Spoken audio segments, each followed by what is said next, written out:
బ్రహ్మాండ పురాణంలో ఒక విషయం చెప్తారు. పరదేవత కూర్చుని ఉంటే పరదేవతకి కుడివైపున కొంతమంది కూర్చుని ఉంటారు, ఎడమ వైపున కొంతమంది కూర్చుని ఉంటారు. ఈ కుడివైపు కూర్చున్న వాళ్ళు ఎడమవైపు కూర్చున్న వాళ్ళకన్నా కూడా అధికులు, ఏదో గొప్ప పని చేసిన వారు అని గుర్తు. ఎడమవైపు కూర్చున్న వాళ్ళకన్నా కుడివైపు కూర్చున్న వాళ్ళు ఎందుచేత అధికులు అని ప్రశ్న చేశారు.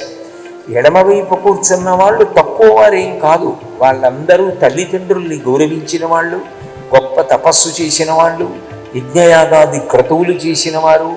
ఇటువంటి వారందరూ ఎడమ పక్కన ఉన్నారు.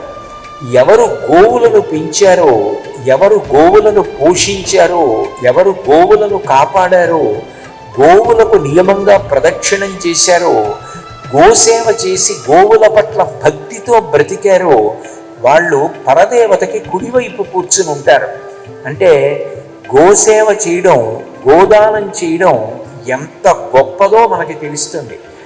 నీ జీవితంలో తప్పకుండా ఒక్కసారైనా గోదానం చెయ్యాలి అని చెప్పడం కోసం తుల్యనామానిదేయాని, ఒక్కసారైనా గోదానం చెయ్యవలసి ఉంటుంది.